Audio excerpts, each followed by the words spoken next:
एक बच्चा जिसने 8th क्लास में अपना स्कूल छोड़ दिया, जिसने कभी कॉलेज की शक्ल तक नहीं देखी, वो इस एक स्विंग ट्रेडिंग स्ट्रेटजी को यूज करके मल्टी मिलियनर बन गया। इवन इस स्ट्रेटजी को यूज करके उसने 5 साल तक लगातार हर साल 220% के रिटर्न्स कमाए। और अगर हम कंपाउंडेड रिटर्न्स देखें तो ये 5 साल में 33,500% के रिटर्न्स थे। इसको अपनी स्ट्रेटजी के ऊपर इतना ज्यादा कॉन्फिडेंस आ गया था कि 1997 में इसने अपने $2.5 लाख लगाकर यूएस में एक इन्वेस्टिंग चैंपियनशिप होती है उसमें पार्टिसिपेट किया, जिसमें इसका जो कंपटीशन था ना वो बहुत highly leveraged futures and options traders के साथ था।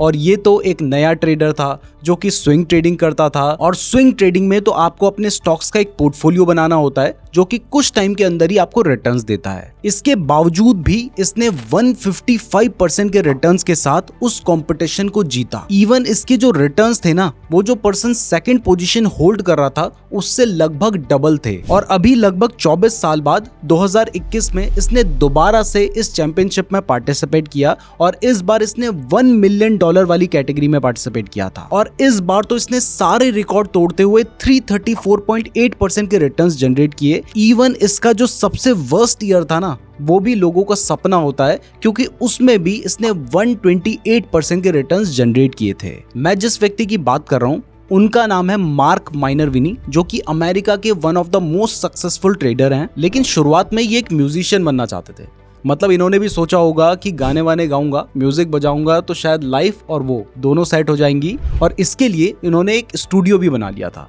बट 1983 में जब उन्हें ट्रेडिंग के बारे में पता चला और उन्हें पता चला कि भाई ट्रेडिंग से बहुत पैसा कमाया जा सकता है, तो उन्होंने अपना वो स्टूडियो बेच दिया, और उसको बेचकर जो पैसे उनके पास आए थे उससे उन्होंने ट्रेडिंग शुरू की। बट जैसा शुरुआत में जनरली सबके साथ होता है वैसा इनके साथ भी हुआ, और इन्हें अच्छा खासा लॉस हो गया। और ये भी शुरुआत में ज्यादातर लोग जो गलती करते हैं वही गलती कर रहे थे। मतलब वही ट्रेडिंग में टिप्स लेने की जो बीमारी होती है वही बीमारी इनको भी हो गई थी। ये भी टिप्स लेते थे और दूसरों की टिप्स को फॉलो करके इनको अच्छा खासा नुकसान हो गया। तो इसके बाद इन्होंने जेसी लिवरमोर की एक बुक है how to trade in stocks, उसको पढ़ा, जिससे इनका जो ट्रेडिंग अप्रोच था और मार्केट को लेकर जो परसेप्शन था वो चेंज हुआ। उसके बाद इन्होंने हजारों बुक्स को पढ़ा और हजारों चार्ट्स को एनालाइज किया, और इसके साथ ही इन्होंने मार्केट के बिहेवियर को कई सालों तक समझने के बाद एक स्विंग ट्रेडिंग प्रोसेस डिजाइन किया, जिससे इन्हें सक्सेस मिली। और सक्सेस भी कोई ऐसी वैसी नहीं। इन्होंने अपने ट्रेडिंग करियर की शुरुआत में सोचा था कि अगर ये ट्रेडिंग से हर महीने $500 भी कमा लेंगे तो ये खुद को सक्सेसफुल समझ लेंगे। लेकिन जब उन्होंने अपना वो स्विंग ट्रेडिंग प्रोसेस डिजाइन कर लिया, उसके बाद उन्होंने $20,000 से शुरुआत की थी, और सिर्फ कुछ ही सालों में उन्होंने उस $20,000 को $4.5 मिलियन बना दिया था। यानी $20,000 आज की डेट में लगभग 16 लाख रुपए होते हैं, और अगर $4.5 मिलियन को आज की डेट के हिसाब से देखें तो ये लगभग 36 करोड़ रुपए होते हैं। तो 16 लाख रुपए से 36 करोड़ रुपए इन्होंने कुछ ही साल में बना दिए थे। अब उन्होंने जो ये इतना सारा पैसा कमाया था, इसके पीछे उनका ट्रेडिंग प्रोसेस क्या था, चलिए ये जानते हैं।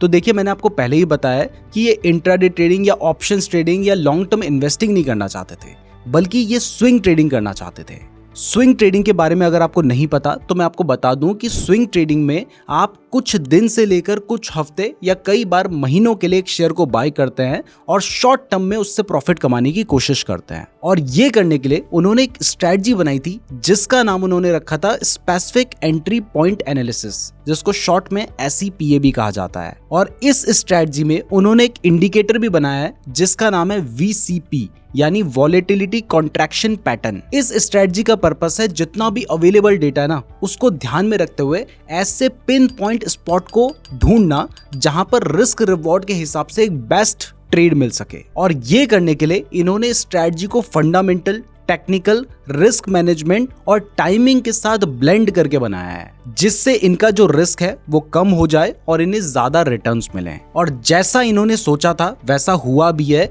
ये सालों से उसी स्ट्रेटजी को यूज कर रहे हैं।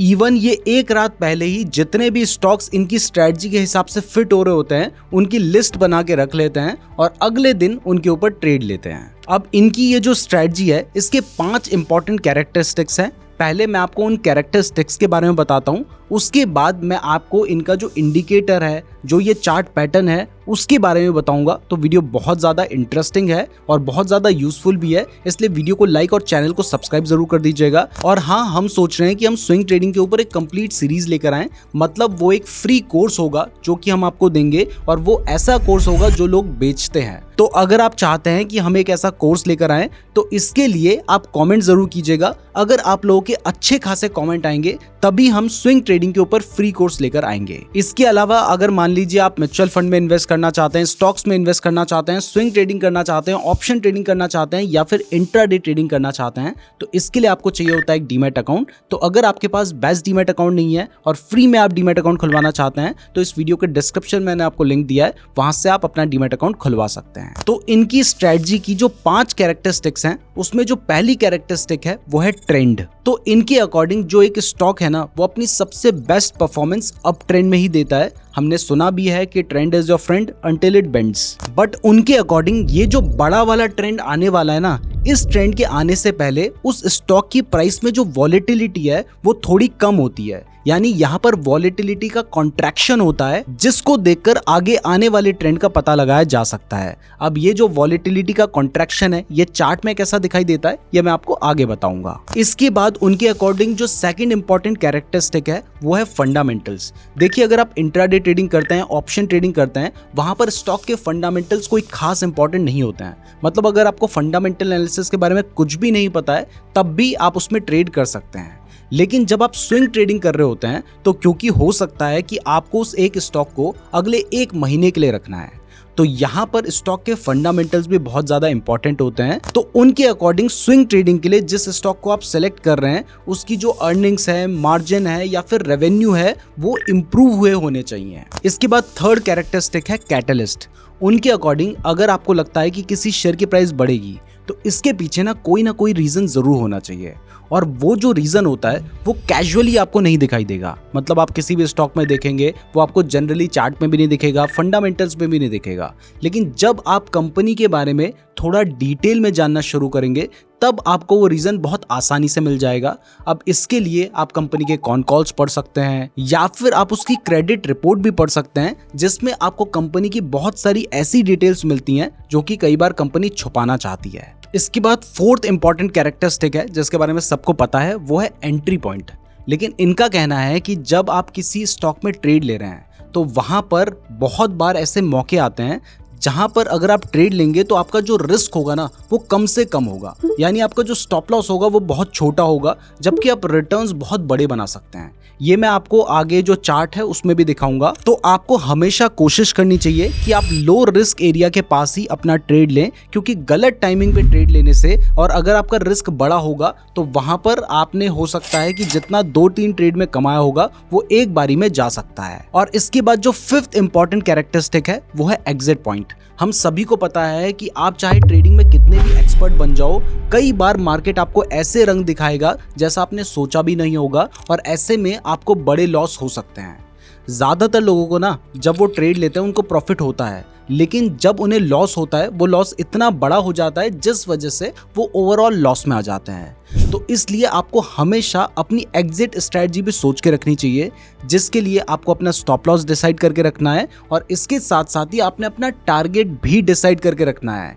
क्योंकि अगर आप टारगेट डिसाइड नहीं करोगे तो कई बार आपके साथ हुआ होगा कि प्रॉफिट तो आपको दिखाई दिया बहुत बड़ा, लेकिन उसके बाद शेयर की प्राइस गिर गई और आप लॉस में आ गए। तो आपने अपना एग्जिट भी डिसाइड करके रखना है। ये हम स्विंग ट्रेडिंग की बात कर रहे हैं, लॉन्ग टर्म इन्वेस्टिंग की नहीं। तो ये 5 उनकी स्ट्रेटजी के कैरेक्टरिस्टिक्स हैं। अब कैरेक्टरिस्टिक्स आपको समझ आ गए हैं तो चलिए अब घुसते हैं सीधा स्ट्रेटजी में। तो उनकी ये जो स्ट्रेटजी है ना, ये VCP यानी वॉलेटिलिटी कॉन्ट्रैक्शन पैटर्न के ऊपर बहुत ही ज्यादा डिपेंडेंट है। VCP बेसिकली एक इंडिकेटर भी है और एक चार्ट पैटर्न भी है जो कि मार्क ने खुद ही बनाया है। ये जो VCP पैटर्न है ना, ये इस आइडिया के ऊपर बेस्ड है कि एक बार जब स्टॉक में हाई वॉलेटिलिटी आ जाती है उसके बाद वो थोड़ा स्टेबल होता है और एक lower high and higher low का पैटर्न बनाता है। जैसे अभी आप चार्ट में देख सकते हैं कि यहाँ पर जो स्टॉक है वो अप ट्रेंड में है और वो बहुत ऊपर जाने के बाद काफी नीचे आया।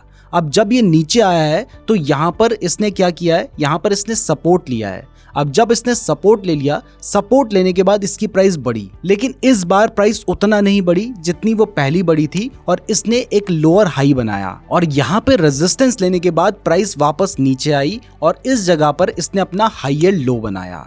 हाईयर लो पे सपोर्ट लेने के बाद जो स्टॉक की प्राइस है वो वापस बढ़ती है और एक लोअर हाई बनाती है। अब अगर आप इसको ध्यान से देखेंगे तो आपको दिखाई देगा कि पहले जो प्राइस नीचे आई थी वो बहुत ज्यादा आई थी, उसके बाद गई भी थी, वो ऊपर बहुत ज्यादा गई थी, यानी मार्केट में बहुत ज्यादा वॉलेटिलिटी थी। लेकिन अगली बार जब प्राइस है वो थोड़ा नीचे आई है और फिर से वापस थोड़ा ऊपर गई है, फिर प्राइस थोड़ा सा नीचे आई, थोड़ा सा ऊपर गई है। तो यहाँ पर क्या हो रहा है, यहाँ पर जो स्टॉक में वॉलेटिलिटी है उसका कॉन्ट्रैक्शन हो रहा है। पहले प्राइस बहुत ऊपर बहुत नीचे जा रही थी, फिर थोड़ा ऊपर थोड़ा नीचे जा रही है। तो जब इस तरीके का पैटर्न बन जाता है उसके बाद आप हाईयर लोज के पास एंट्री ले सकते हैं। आपका जो स्टॉप लॉस होगा वो भी यहाँ पर बहुत छोटा होगा, क्योंकि जो हमारा सबसे पहला सपोर्ट बना था उस जगह पर आपने अपना स्टॉप लॉस रखना है। तो जैसा मार्क माइनर विनी की कैरेक्टरिस्टिक में था कि जो ट्रेंड होना चाहिए वो अप ट्रेंड होना चाहिए और वहां पर क्या होना चाहिए, वहां पर वॉलेटिलिटी का कॉन्ट्रैक्शन होना चाहिए। तो आप देख सकते हैं वो यहाँ पर हो रहा है। इसके अलावा यहाँ पर आप जो एंट्री ले रहे हैं वो लो रिस्क लेवल के पास है।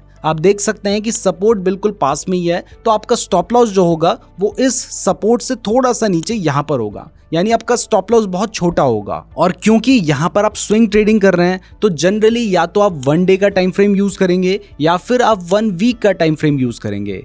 तो जब टाइम फ्रेम बड़ा होता है ना, तो वहां पर जो भी पैटर्न बन रहा है उसके सक्सीड होने के चांसेस भी बहुत ज्यादा होते हैं। तो इसके बाद एक बड़ा मूवमेंट आ सकता है। यहाँ पर आपको जो ये एंट्री लेवल दिखाई दे रहा है ना, मार्क इसको चीट एरियाज कहते हैं और उनके अकॉर्डिंग ये एक बहुत ही अच्छी बाइंग अपॉर्चुनिटी होती है, क्योंकि हमने आपको पहले ही बताया कि यहाँ पर आपका जो रिस्क है वो बहुत कम है। अब ये जो VCP है ये बहुत कॉम्प्लेक्स है, बहुत सारी चीजें हैं इसमें। हम अपना जो स्विंग ट्रेडिंग का फ्री कोर्स बनाएंगे उसमें हम इसके बारे में डिटेल में बात करेंगे और इवन हम आपको एक चार्टिंग का लिंक भी देंगे जिससे आप ऐसे स्टॉक्स को बहुत आसानी से ढूंढ पाएंगे जिनमें ये पैटर्न बन रहा होगा। बट अगर आप चाहते हो कि ये सब हम करें तो इसके लिए आपको कमेंट करना होगा, अच्छे खासे कमेंट करना और वीडियो को लाइक जरूर कर देना। अब वीडियो में आगे बढ़ते हैं। अब ये जो स्ट्रेटजी है VCP स्ट्रेटजी, इसमें आपका जो मेन गोल होता है ना वो होता है एक छोटे रिस्क के साथ रैपिड मूवमेंट को कैच करना। मतलब तेजी से जो प्राइस बढ़ रही है उसको हम कैच करने की कोशिश करते हैं और मार्केट से जल्दी प्रॉफिट कमाने की कोशिश करते हैं। और मार्क के अकॉर्डिंग अगर आपको ऐसा करना है तो आपको स्विंग ट्रेडिंग के लिए जनरली स्मॉल कैप या मिड कैप स्टॉक सेलेक्ट करने चाहिए। वैसे ये सब मैं नहीं कह रहा हूँ, ये बातें मैं आपको मार्क माइनर विनी के अकॉर्डिंग बता रहा हूँ, क्योंकि उनके अकॉर्डिंग स्मॉल कैप स्टॉक्स में जो मूवमेंट आने के चांसेस होते हैं वो ज्यादा होते हैं और उनमें इजीली मूवमेंट आ सकता है। अगर कोई अच्छी खासी बाइंग कर दे तो आराम से स्मॉल कैप स्टॉक की प्राइस बढ़ सकती है, जबकि जो लार्ज कैप स्टॉक्स होते हैं उनमें मूवमेंट आना बहुत मुश्किल होता है। इसलिए उनका मानना है कि आपको swing trading small cap stocks में करनी चाहिए। दूसरा उनका जो मानना है वो ये है कि आपको ऐसे जो मूवमेंट मिलते हैं, सडन मूवमेंट, और जो ये पैटर्न आपको जनरली देखने को मिलते हैं ये आपको रिलेटिवली न्यू स्टॉक्स में देखने को मिलते हैं, यानी ऐसे स्टॉक्स जिनका जो IPO है वो पिछले 10 साल में आया हो। अब वैसे अगर हम ध्यान दें तो हमारे इंडियन स्टॉक मार्केट में भी एक ऐसा एग्जाम्पल है। ये सिर्फ एग्जाम्पल के लिए आपको बता रहा हूँ, ये कोई भी बाई या सेल रिकमेंडेशन नहीं है, क्योंकि बाई या सेल करने के लिए हमें बहुत सारी चीज़ें देखनी होती हैं, तो इसे एग्जाम्पल की तरह ही लीजिएगा।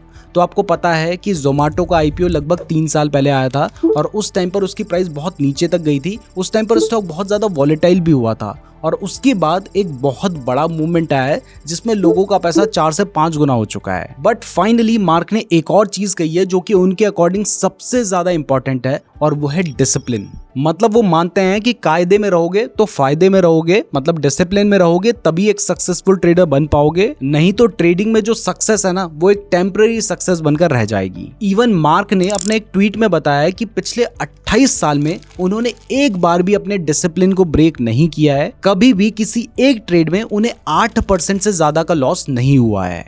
और ये सब क्यों हुआ? क्योंकि उन्होंने डिसिप्लिन में रहकर ट्रेड किया है। तो स्विंग ट्रेडिंग मेरे अकॉर्डिंग ऑप्शंस या इंट्राडे के कंपैरिजन में काफी कम रिस्की होती है। दूसरा, यहाँ पर आपको बहुत ज्यादा टाइम देने की भी जरूरत नहीं है। तो अगर आप कोई जॉब करते हैं या फिर बिजनेस करते हैं तो उसके साथ भी आप थोड़ा बहुत टाइम निकालकर स्विंग ट्रेडिंग कर सकते हैं और इससे आप एक साइड इनकम जनरेट कर सकते हैं। और इवन अगर आप डिसिप्लिन के साथ ट्रेडिंग करेंगे तो शायद आप स्विंग ट्रेडिंग से जो कमा सकते हैं वो आप अपनी जॉब से भी ना कमा पाएं। मैं यहाँ पर आपको ये नहीं कह रहा हूँ कि आपको ट्रेड करना चाहिए नहीं करना चाहिए, ये आपका खुद का डिसीजन है, लेकिन जो चीजें पॉसिबल है वो मैं आपको बता रहा हूँ। लेकिन उसके लिए आपको क्या क्या करना पड़ेगा, पहला तो डिसिप्लिन रहना पड़ेगा, दूसरा स्विंग ट्रेडिंग को अच्छे से सीखना पड़ेगा, और ये हम हमारे ही चैनल में बिल्कुल फ्री में सिखाने की सोच रहे हैं, बट उसके लिए आपको अच्छे खासे कमेंट करने होंगे। साथ ही हमारी इस वीडियो को लाइक और चैनल को सब्सक्राइब जरूर कर दीजिएगा, ताकि जैसे ही हम हमारी स्विंग ट्रेडिंग की सीरीज शुरू करें आपको हमारी उस वीडियो का नोटिफिकेशन मिल जाए। फ्री डीमैट अकाउंट का लिंक डिस्क्रिप्शन पे दिया गया है, तो डिस्क्रिप्शन जरूर चेक कर लीजिएगा।